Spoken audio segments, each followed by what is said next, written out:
محترم پیچھے ہٹ کے آپ آگے نہیں جا سکتے۔ ایک منٹ، ہاتھ سے چیکنگ میں میٹل ڈیٹیکٹر کہاں سے آیا؟ زبیہ نے سہمی ہوئی آنکھیں کھول دی۔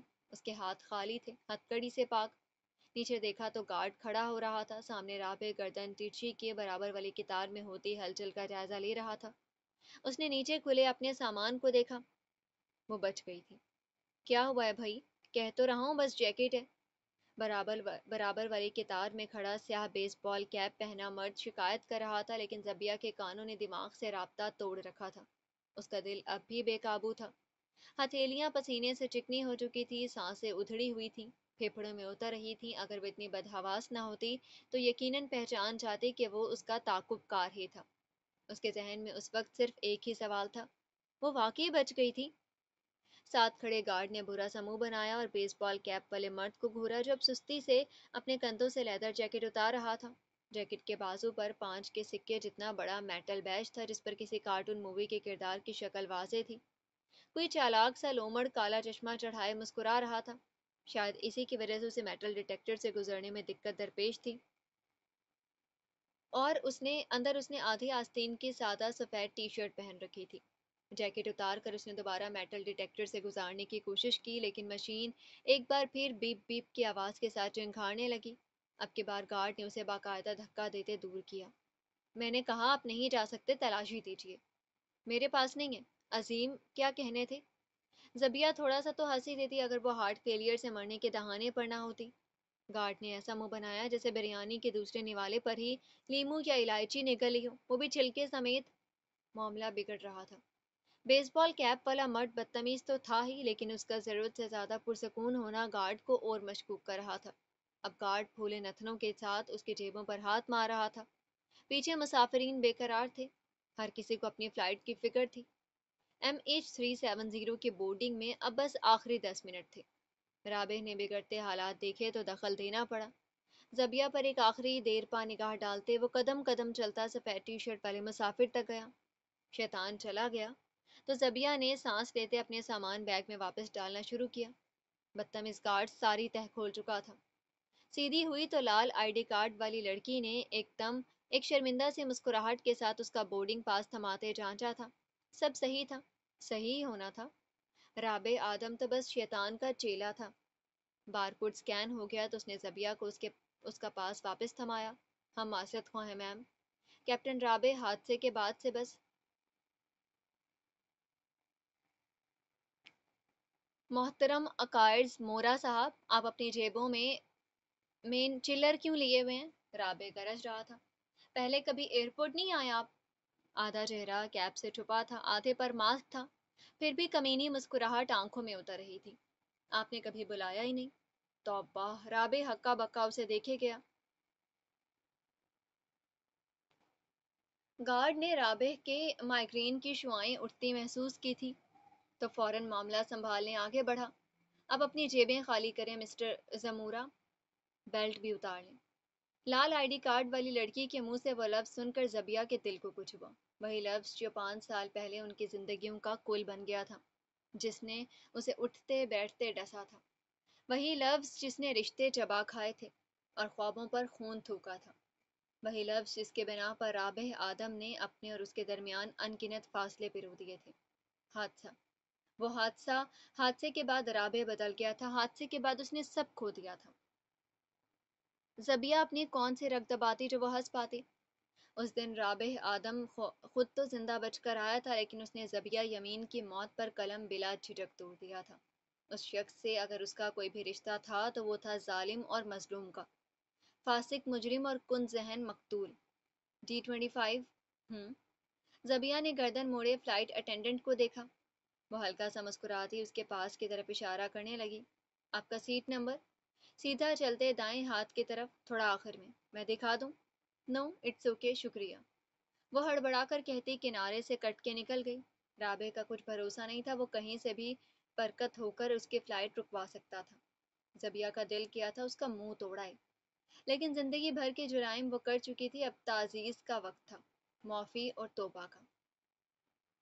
پیچھے سیاہ جیکٹ والا مرد بیزار اور ناراض سا کھڑا گارڈ کو دیکھ رہا تھا جو اس کے بیک پیک پر اوندھا ہوا ہر جیب کی کامل تلاشی لے رہا تھا۔ اس کے پیچھے سینے پر بازوؤں کی کینچی بنائے، ہیزل آنکھوں میں ڈھیروں شبہ لیے کیپٹن رابع تھا، اس حکم کا صادر۔ یا اللہ، کوئی اس شخص کو اندر بھیجتا، کیونکہ جہاز اس نے اڑانا تھا۔ تم نے جو اس لڑکی کے ساتھ کیا، عقائر نامی مرد بولا، آواز بے ساختہ تھی اور ماسک کے پار سے جھانکتی سیاہ سرمئی آنکھیں رابع پر۔ اس کے لیے تم پر کیس ہو سکتا ہے، ہیرسمنٹ کا۔ اس کا بیگ چھانتا گارڈ ایک دم رکا۔ اسے ایک سیکنڈ میں اسے اپنا آپ سلاخوں کے پیچھے نظر آیا تھا اور وہ منظر ہیبت ناک تھا۔ رابع آدم، تم مجھ سے کیا کروا رہے ہو؟ خدا پوچھے تمہیں، اس نے برا سا منہ بناتے ایک زپ بند کرتے دوسری کھولی۔ رابع نے مسکرا کر اسے دیکھا۔ مجھے نہیں معلوم تھا ہمارے درمیان ایک لیگل ایکسپرٹ بھی موجود ہیں۔ شکریہ، مجھے یقین ہے ہمارے پلین کو آپ کی ماہر رائے کی قطعاً ضرورت نہیں پڑے گی۔ نگاہ گارڈ کی طرف موڑتے نہ تو اس کے چہرے پر مسکراہٹ آئی تھی نہ ہی آواز میں طنز۔ ہو گیا؟ جی سر، آل کلیئر۔ گارڈ نے عقائر کی معصومیت کی گواہی دی، حالانکہ انگلی بھی سب سے پہلے اسی نے اٹھائی تھی۔ عقائر اسے گھورتا رہ گیا۔ اب زندگی بھر اسے گارڈ کی گھنی مونچھیں اور مرجان کی انگوٹھی پہنے ہاتھ اپنی بددعاؤں میں یاد رہنے تھے۔ ٹھیک، رابع اس کی طرف گھوما۔ Have a safe flight mister Zamora, اور یہ کہہ کر وہ چلا گیا تھا۔ عقائر اس کی پشت کو دور ہوتا تکتا رہا تھا۔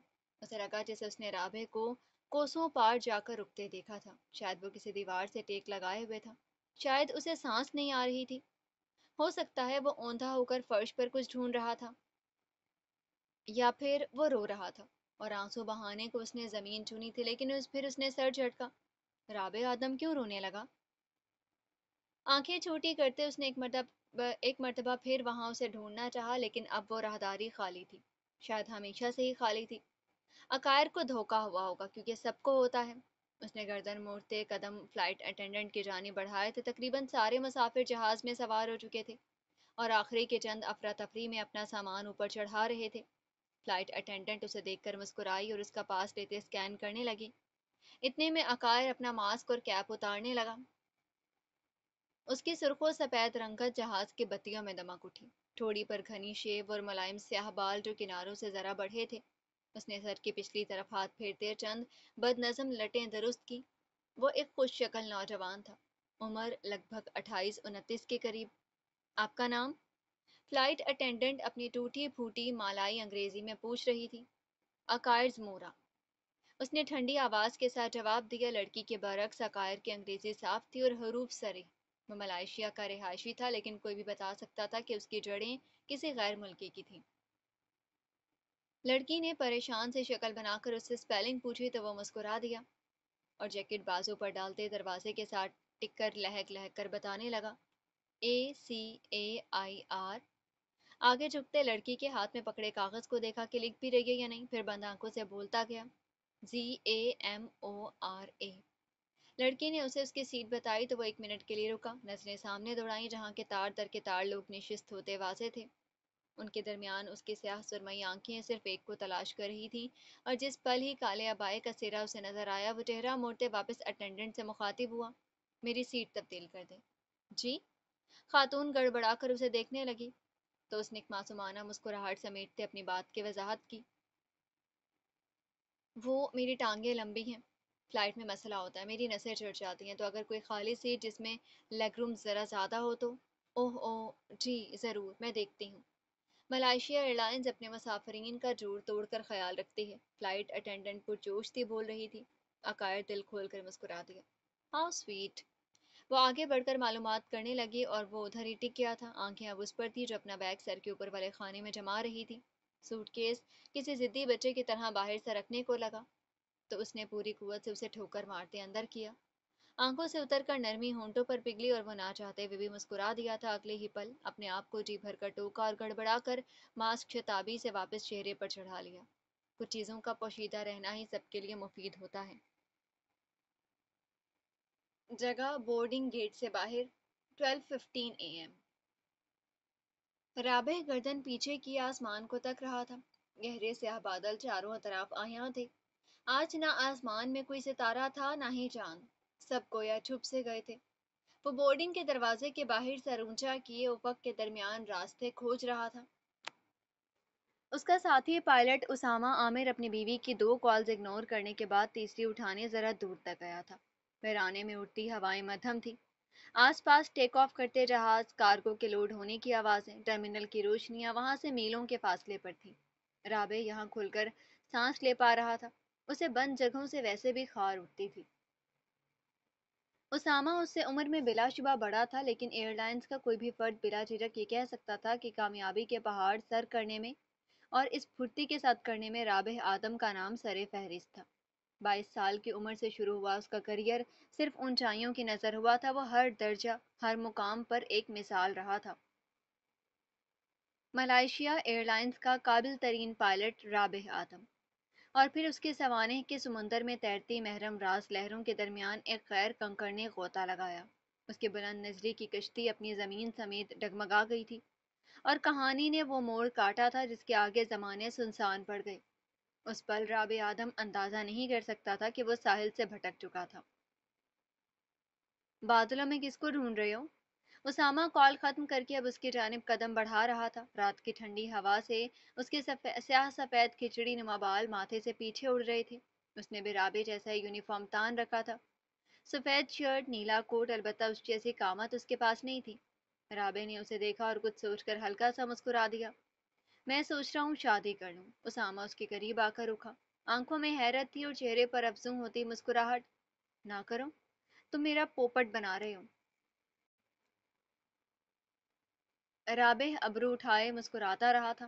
اسامہ نے ڈرامائی سانس خارج کی اور پھر اسے انگلی دکھاتا دائیں بائیں جھٹکنے لگا۔ مجھے پتا تھا، یہ فقط طیاروں کی پجاری نہیں بلکہ صنف نازک کو دل دے بیٹھے اس کمبخت محبوب کی نظر ہے، لیکن ایک بات میری کان کھول کر سن لو کپتان، اگر اس بار میرا دل توڑا تو الگ سے ساتے کی دعوت لوں گا تم سے۔ ساتے ایک مالائی پکوان ہے جس میں مرغ یا گوشت کو گرل یا میرینیٹ کر کے پینٹ ساس کے ساتھ کھایا جاتا ہے۔ رابع ہنس دیا، گال پر آدھا چاند واضح ہوا، آسمان کے چاند کو شاید اسی نے گرویدہ کیا تھا۔ نہیں، اس بار ارادہ پکا ہے۔ اسامہ کو تو بہت مزہ آ رہا تھا۔ رابع آدم اپنی لو لائف پر روشنی ڈال رہا تھا، وہ بھی بغیر پوچھے۔ ایسا دن روز روز کہاں آتا تھا بھلا؟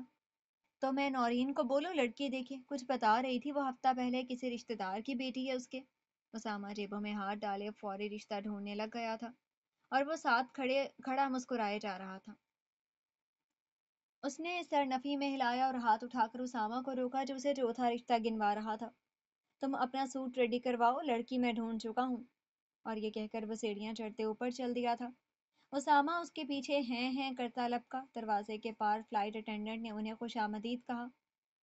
لورا وڈوس، رابع اسے جانتا تھا۔ وہ سر کو خم دیتے برابر سے نکل کر کاکپٹ کی جانب بڑھا تھا۔ پیچھے اسامہ لورا کو رابع کی شادی کی تازہ دم خبر سنا رہا تھا، اور لورا اس کی آواز کا وہ والیوم کم کرنے کی کوشش میں تھی۔ جلد وہ بھی کاکپٹ میں آ چکا تھا۔ رابع اپنی ٹوپی، فون، چابیاں وغیرہ پائلٹ کے مخصوص خانے میں ڈال رہا تھا۔ ہیزل آنکھیں پینل اور سیٹ اپ جانچ رہا تھا۔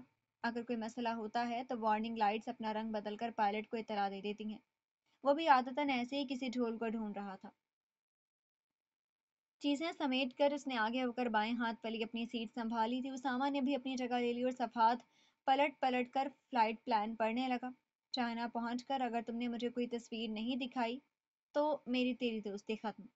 اسامہ سنجیدہ آواز کے ساتھ بولا تھا تو وہ 1 منٹ کے لیے چونکا، پھر تھوڑا سا مسکرا دیا، اپنی سیٹ برابر کی اور اپنے گرد بیلٹ کسی۔ اسے پسند نہیں آئے گا اگر میں اس کی تصویر بانٹوں گا۔ پھر سامنے رکھا ہیڈ سیٹ اٹھا کر کانوں پر لگایا۔ ساری آوازیں ایک لمحے کے لیے بند ہو گئی، اس کے کانوں کے پردے سہم گئے، دماغ خالی ہو گیا۔ رابع کو لگا جیسے اب وہ آوازیں پھر کبھی نہیں آئیں گی۔ اس کا دل زور سے دھڑکا، شاید سب صحیح ہو گیا تھا۔ 5 سال پہلے چلا طوفان سمٹ رہا تھا، شاید وہ ماضی کے اس عذاب سے نکل آیا تھا، اور پھر سکوت کا بچھا تخت ایک آواز کے ساتھ پلٹا۔ وہ آواز کہیں باہر سے نہیں آئی تھی، وہ رابع آدم کے ہوش و ہوش میں آتی ایک ہی کلکاری تھی جس سے اس کے کان تو غافل رہ سکتے تھے لیکن اس کا دماغ نہیں۔ ہنسی، ایک معصوم ہنسی جو ٹھنڈی ہوا کے جھونکوں کی طرح اس کے کان کی لو کو چھو کر گزر جاتی، اپنے بھولے بھالے کہکہوں سے اس کے روح کے ذرے ذرے کو سال دیتی۔ ہیزل آنکھوں کے سامنے ایک منظر دھندلا رہا تھا، وہ اس کے حواسوں پر قابو چاہتا تھا، اسے اپنے ساتھ ماضی کی اس آزاردہ گھڑی میں لے کر جانا چاہتا تھا جہاں سے مخروج اسے کبھی حاصل نہیں ہوا تھا۔ اس نے سختی سے آنکھیں میچ لی تھی۔ ساتھ بیٹھا اسامہ ریڈیو فریکوینسی درست کرتے اس سے کچھ کہہ رہا تھا لیکن وہ کچھ نہیں سن رہا تھا، سن ہی نہیں پا رہا تھا۔ ہنسی کی آواز اس کے کانوں سے ہو کر کندھوں پر چڑھ رہی تھی، ہر کہے کے ساتھ اور تیز اور ہنگم اور بھی زیادہ خوش، اور یہاں اس کی سانس اٹک سی گئی۔ ابھی وہ منظر اب پہلے سے زیادہ تیزی سے ہوا میں جذب ہو رہا تھا، رابع کی ہتھیلیاں ٹھنڈی ہو رہی تھیں اور چہرہ دہک رہا تھا۔ اس نے ہاتھوں کی مٹھی بنا کر خود کو قابو کرنا چاہا لیکن اس کے آس پاس سب بہہ رہا تھا اور وہ اس خون شار میں اوندھے منہ ڈوب رہا تھا۔ ایک جھٹکے کے ساتھ وہ سیدھا ہوا۔ اسامہ نے گردن موڑ کر اس پر ایک نگاہ ڈالی لیکن شاید اس کی اندرونی جنگ کا اندازہ نہ ہوا۔ کاش ہو جاتا۔ رابع بمشکل کپکپاتی انگلیاں نیویگیشن پینل تک لے گیا تھا۔ ایک تو بٹن سیٹ کرنے کے بعد اس نے ہیڈ سیٹ کے ساتھ لگا مائک درست کیا اور ہونٹوں کے قریب لایا، شہادت کی انگلی سے کنارے پر لگا سوئچ آن کیا۔ اگلے الفاظ جو کاکپٹ میں گونجے وہ اس کے اپنے تھے۔ Ground Malaysian 370 good morning, Charlie 1 requesting push and start. اس نے طیارے کی جگہ اور روانگی کے لیے ضروری مخصوص تیاری کی اطلاع دی۔ دوسری طرف گڑگڑاہٹ ہوئی۔ اسامہ فریکوینسی چیک کرنے کے لیے آگے ہوا۔ رابع ہیڈ سیٹ کے اوپر انگلیاں لگائے اس کے جواب کا انتظار کرنے لگا اور پھر اے ٹی سی نے اس کی بات کی تصدیق کی۔ Malaysia 370 Lumpur ground good morning, push back and start approved, runway 32 right, exit through via Sierra 4۔ اجازت مل چکی تھی۔ رابع مائک میں حامی بھر کر سیدھا ہوا۔ اس کے انتظار کے پل اپنے انت کے بہت قریب تھے اور یہیں پر ہم کیپٹن رابع آدم اور ان کے کو پائلٹ اسامہ عامر کو اس بدتالے طیارے کی کاکپٹ میں چھوڑ کر وقت کے چابک پیچھے چلاتے ہیں، 5 سال پیچھے، جب رابع آدم کے ستارے پھٹ پڑے تھے اور آسمان نے اس کا ساتھ چھوڑ دیا تھا، جب فضا میں ہوتے ہوئے بھی اس کے پیروں کے نیچے سے زمین نکل گئی تھی، جب اس کے سراب کا پہلا بیٹ بویا گیا تھا، وہ بیٹ جو ذرا سی ہوا اور پانی سے اس کی زندگی کی سب سے بڑی شاخ بنا تھا، ایسی شاخ جس کا سایہ چھاؤں کے بجائے آگ برساتا تھا، جب ہماری کہانی نے وہ موڑ لیا تھا جس کے بغیر کلائمیکس ناممکن تھا۔ 18 نومبر 2009 متحدہ عرب امارات، دبئی انٹرنیشنل ایئرپورٹ۔ گارہود کا علاقہ مغرب کی نارنجی روشنی میں پر نور تھا۔ قریب کسی مسجد سے آتی اذان کی آواز نے ایئرپورٹ کی مسلسل ہلچل میں وقتی طور پر ایک سکوت سا پیدا کیا تھا۔ کچھ مسافر اپنی اپنی رگوں پر بیٹھے احترام و عزت کے ساتھ اذان سن کر اس کا جواب دے رہے تھے، کچھ کو ابھی بھی دنیاوی چیزیں جیسے ٹکٹنگ اور اپنی فلائٹ کی فکر کھائے جا رہی تھی، اور کچھ جائے نماز بازوؤں میں دبائے نماز ہال کا رخ کیے ہوئے تھے۔ ٹرمینل کے اندر ہی جگہ جگہ قداور ناریل کے درخت اور جگمگاتے سفید ستون نصب تھے جن کے اوپر لگی ایل ای ڈی اسکرینز پر دنیا جہاں کے نامی گرامی برانڈز کی نمائش ہو رہی تھی، پرفیوم، گھڑی، چاکلیٹ۔ نظر گھماؤ تو ذرا فاصلے پر D X B Dubai international airport کا لوگو بھی مخصوص پیلی اور نیلی بتیوں میں واضح تھا۔ ذرا آگے بڑھو تو لفٹ اور ایکسلریٹر سے اوپر نیچے جاتے لوگ دکھائی دے رہے تھے، آنکھوں میں ایک نئے سفر کا جوش لیے، کیونکہ یہ وہ دور تھا جب موبائل فون اور آن لائن شاپنگ کس چڑیا کا نام ہے کوئی نہیں جانتا تھا۔ کھانے پینے اور خرید و فروخت کی دکانوں کے باہر الگ ہی رش نمایاں تھا۔ زندگی آسان تھی، سیدھی سی، محبتیں بھی آسان تھیں۔ مرمری ٹائلز رات کی بڑھتی تاریکی میں ایسے ہی تھے جیسے سیاہ آسمان پر سجا تاروں کا تھال۔ ماضی کی اس گھڑی میں دبئی انٹرنیشنل ایئرپورٹ کا ٹرمینل 1 ویسے ہی جشن منا رہا تھا جیسے 5 سال بعد ہزاروں کلومیٹر دور کوالالمپور ایئرپورٹ کا ٹرمینل 1۔ دونوں ہی دو آزادہ حادثات سے پہلے کے لمحات تھے۔ کاش کوئی وقت موڑ دیتا، کاش کوئی نشانی چھوڑ دیتا۔ یہ منظر تھا اسی ایئرپورٹ کے کنارے پر بنے کیفے کوسٹا کافی کا۔ سرخ رنگ کی دیوار پر یہ نام بڑے بڑے انگریزی اور عربی حروف میں درج تھا۔ یہ ایک چھوٹا سا اربن سٹائل کیفے تھا، لکڑی اور اینٹوں سے آرائش، لال، قتھئی اور ہلکے نارنجی رنگوں میں ڈوبا ہوا۔ جگہ کے محدود ہوتے ہوئے بھی بیٹھنے کے انتظام کو پوری طرح سے آرام بخش بنایا گیا تھا۔ لکڑی کی سیٹوں پر نرم تکیے سجائے گئے تھے اور ساتھ ہی کاؤچ اور چھوٹے صوفوں کا بھی بھرپور استعمال فراہم تھا۔ بلا ابھی ڈٹانگ، ابھی کب آئیں گے؟ یہ معصوم آواز سرخ رنگ کے صوفے پر ٹانگیں لٹکائے بیٹھی ایک چھوٹی بچی کی تھی۔ اس کے بال ہلکے سنہری تھے جنہیں کناروں پر دو ننے جوڑوں میں باندھا گیا تھا، رنگت سفید اور گال بھرے بھرے گول۔ آنکھیں اس کی جانی مانی تھیں، ایسی آنکھیں آپ اس کہانی میں دیکھ چکے ہیں ہیزل، لیکن ان میں سبز رنگ ذرا زیادہ تھا۔ وہ ہونٹوں کا گول دائرہ بنائے سامنے رکھے چاکلیٹ کروسنٹ کو بری طرح اگنور کرتے ہوئے سر یہاں وہاں گھما رہی تھی۔ اگر کروسنٹ کوئی عزت دار آدمی ہوتا تو اب تک اپنی ناقدری پر اٹھ کر چلا گیا ہوتا۔ دیا کان ڈاتانگ ہو آ جائے گا، جام مکان دولو، چلو پہلے کھانا کھا لو۔ یہ آواز بچی کے سامنے کرسی پر بیٹھی 30-32 سال کی عورت کی تھی، احتمالاً اس کی ماں۔ اس نے ہلکے بھورے رنگ کی ٹرٹل نیک پہنی ہوئی تھی، سبز آنکھیں بڑی اور کالے رنگ کے کاجل میں کھل رہی تھی۔ شانوں تک آتے بال گہرے سنہرے اور ہلکے بھورے کے درمیانے خوبصورت رنگ کے تھے۔ چہرے پر تھوڑا بہت ہی میک اپ تھا۔ کثیر اس کی اپنی نیچرل بیوٹی تھی۔ وہ بار بار ہاتھ میں پکڑے فون کو دیکھتی، چھوٹی اسکرین والا بٹن فون، لیکن وہ بجھاتا رہا۔ کیا وہ نہیں آ رہا تھا؟ اس کے سرخ و سفید چہرے پر ناخوشی کی ایک جھلک واضح ہوئی اور پھر فون کنارے رکھتے وہ سیدھی ہو کر بیٹھی اور اپنی بیٹی کو گھورا، جو اب بھی کروسینٹ میں خالی پیلی انگلیاں مار کر اسے تنگ کر رہی تھی۔ ادا کھانا کھاؤ یار، کیا مذاق ہے، تمہارا باپ میرا سر کھائے گا ورنہ۔ وہ فرفر مالائی میں بولتی ہی چلی گئی۔ بچی نے سر اٹھا کر اسے دیکھا، آنکھوں میں نہ ماں کا خوف تھا نہ کھانے کا شوق۔ ابھی وہ ہلکی سی سرگوشی میں بس ایک ہی لفظ کہا اور سر واپس گرا لیا۔ اس کی ماں اسے دیکھتی رہ گئی تو یہ طے تھا کہ اس نے کچھ نہیں کھانا تو جب تک ابھی نہیں آ جاتا۔ رباب نے بٹنوں والا فون کھولا اور ایک دو کلک کے بعد نمبر ملانے لگی۔ پہلے اپنے فون اپنے کان سے لگایا اور جیسے ہی رنگ جانے لگی تو آگے بڑھ کر ادا کے کان سے جوڑ دیا۔ ادا پہلے تو پریشان ہوئی لیکن دوسری طرف کی آواز سن کر اس کا سارا چہرہ کھل اٹھا۔ کہاں ہیں آپ؟ بات کرتے کرتے کھلکھلا دی۔ بہت دور، میں نہیں آ سکتا شاید۔ اس کی آواز فون سے آئی تو ادا پوری کی پوری مرجھا گئی تھی۔ اسے لمحے رباب نے اس کے پیچھے امڑتے سر کو دیکھا۔ وہ آ گیا تھا، بس بچی کو تنگ کر رہا تھا۔ اس نے ہونٹ کاٹ کر بمشکل اپنی ہنسی روکی۔ ایسے کیسے؟ ہمیں کٹ کیٹ پارٹی کرنی تھی۔ ادا کے آنسو تو بن کر بہنے والے تھے، آج اس کا دل ٹوٹا تھا۔ ابھی اس کی پہلی محبت اسے کٹ کیٹ پارٹی کا لارا دے کر بھاگ گیا تھا۔ اس پر تو 4 راتوں کا سوگ بندہ تھا، گھر جاتے ہی ساتھ اسے ٹام اینڈ جیری کے 4 سیزن دیکھنے تھے اور 2 ہفتوں کے لیے اسکول سے لیو پر جانا تھا۔ محبت میں دھوکا ہوا ہے بھائی۔ او ڈیم اٹ، میں تو سنیکرز لے آیا۔ وہ ناٹک چھوڑ کر ٹھیک اس کے پیچھے کھڑا ہوا تو ادا ایک چیخ کے ساتھ اس سے جا لپٹی۔ ابھی آنسو اب اس کے گالوں پر بہہ رہے تھے لیکن وہ خوشی کے تھے۔ کٹ کیٹ ہو یا سنیکرز، اسے اس کا ابھی مل گیا تھا۔ رابعہ نے ادا کو فرش سے اٹھا کر گلے سے لگایا۔ ہونٹوں پر اتنی ہی بڑی مسکراہٹ تھی جتنی بچی کے چہرے پر۔ ہاتھ کے پشت سے اس کے آنسو صاف کیے اور پھر گال پر بوسہ دیا۔ ابھی کی جان، اتنے موٹے موٹے آنسو پتہ ہے ملائیشیا میں پانے کی کتنی قلت ہے۔ اور ادا ہنس کر اس کے گال پر پیار کرنے لگی، باہیں پوری طرح سے اس کی گردن کے گرد لپیٹی۔ اس لمحے سے رابعہ اس کا اپنا پرائیویٹ ٹیڈی بیئر بن چکا تھا۔ رابعہ بھی مسکراتے ہوئے اس سے ملی اور وہ تینوں ایک بار پھر سرخ صوفہ پر بیٹھ گئے۔ اب کارہود میں مغرب ڈھل کر رات میں تبدیل ہو رہی تھی۔ آسمان پر بڑا چاند بڑا اور سفید تھا لیکن ٹرمینل کی چھت سے اس سے سایہ کیے ہوئی تھی۔ رابعہ نے رباب کے سامنے والی کرسی سنبھالی۔ ادا فوراً سے بھی پہلے اس کی گود میں چڑھ گئی تھی۔ 5 سال بعد کے مقابلے اس کے چہرے پر ایک ٹھنڈک تھی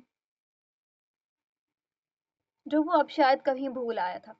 گہرے بھورے بال ہمیشہ کی طرح چھوٹے اور نفاست سے پیچھے جمے تھے، البتہ اس کی شیو ہلکی تھی، ایک چیز جو حال سے بالکل مختلف تھی، جس میں اس کی جوانی کی لاپرواہی کا اندازہ لگایا جا سکتا تھا۔ اس کے دائیں کان میں چمکتا چاندی کا چھوٹا سا موتی۔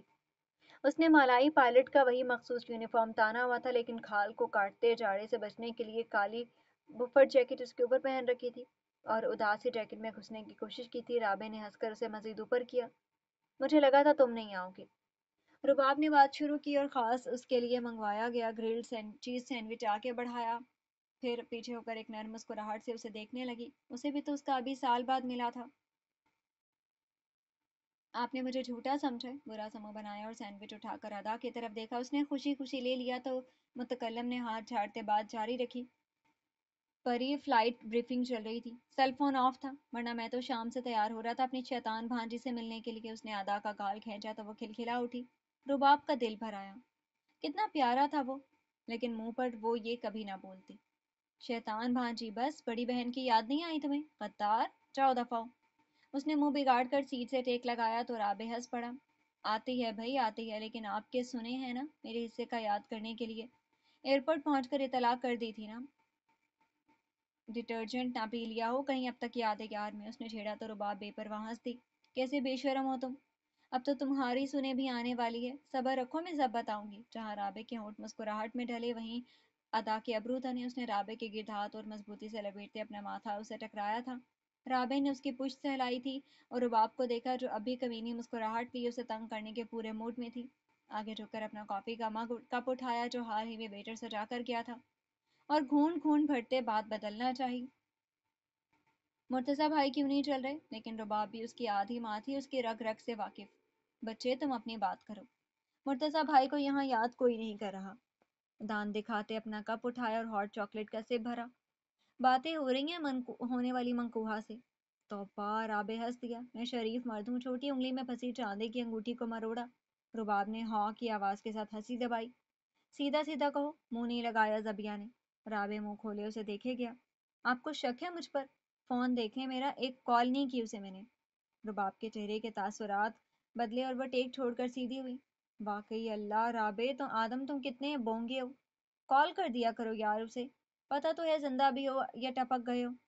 اب اتنی بھی کوئی سختی نہیں ہے، اچھا لگے گا اسے کہ تم نے اسے یاد رکھا ہو، وہ اسے سمجھانے والے انداز میں بتا رہی تھی۔ رابع کچھ دیر اسے دیکھتا رہا، پھر کچھ دیر سمجھ کر سر ہلاتے وہ پیچھے ہوا۔ اس نے ادا کے کنڈے پر ٹھوڑی رکھی۔ ویسے کی تھی میں نے ایک دو بار۔ رباب چونک کر ہنس دی۔ دیکھا مجھے پتا تھا، بالکل سیدھے نہیں ہو تم۔ اس نے اپنے دفاع میں ہاتھ اٹھائے تھے، مزے نہیں کر رہا تھا، اماں کا کال نہیں اٹھاتی، زبیہ کا گھر ایک گھر چھوڑ کے بس اماں سے بات کرنی ہوتی ہے فلائٹ سے پہلے۔ شور شور، رباب نے آنکھیں گھمائیں۔ چند منٹ اور وہ لوگ ایسی باتیں کرتے رہے، کبھی رباب اس کو چھیڑ دیتی تو کبھی وہ اس کی ٹانگ کھینچتا، پھر وہ دونوں ادا کی اسکول کے قصے سننے لگے۔ رابع نے تو ساتھ مل کر کسی 5 سالہ فاطمہ کی خوب غیبت کی۔ توبہ، اس کا گناہ تو الگ ہی انہیں۔ اس میں جب آدھے گھنٹے سے اوپر گزر گیا تو وہ لوگ اعلان کاروں کے الفاظ کا خاص خیال رکھتے کھڑے ہو گئے۔ رابع نے اس کا ہینڈ کیری اور باقی سامان اٹھایا تو رباب اش اش کرتی اس کا کندھا چومنے لگی۔ وہ ہنس کر اسے دور ہٹانے لگا۔ مرتضیٰ سے شادی کے بعد رباب آدم ملائیشیا سے UAE شفٹ ہو گئی تھی۔ شروع میں یہ تبدیلی اس کے لیے مشکل تھی، حد سے بھی زیادہ، اور وہ پورا دن رابع کے ساتھ فون پر چپکی رہتی۔ ان دنوں میں رابع ہی اس کا ایموشنل سپورٹ تھا، وہ ایموشنل سپورٹ جو 10 منٹ کال سننے کے بعد فون دور رکھ کر اپنی پڑھائی میں مصروف ہو جاتا اور ہر 30 سیکنڈ بعد ایک اچھا اور نہ کریں بول کر اپنی جان چھڑوا لیتا۔ جس دن رباب کو یہ راز معلوم ہوا تھا، اس دن کی دھلائی رابع آدم کبھی نہیں بھول سکتا تھا۔ اس کی چھوئی ہوئی بہن میں کتنی قوت تھی، اس کا بہت قریب سے اندازہ ہوا تھا اس کو۔ آج وہ لوگ ملائیشیا جا رہے تھے۔ ادا کی موسم سرما کی چھٹیاں شروع ہو گئی تھی اور رباب تو رہتی ہی ہوا کے گھوڑے پر سوار تھی۔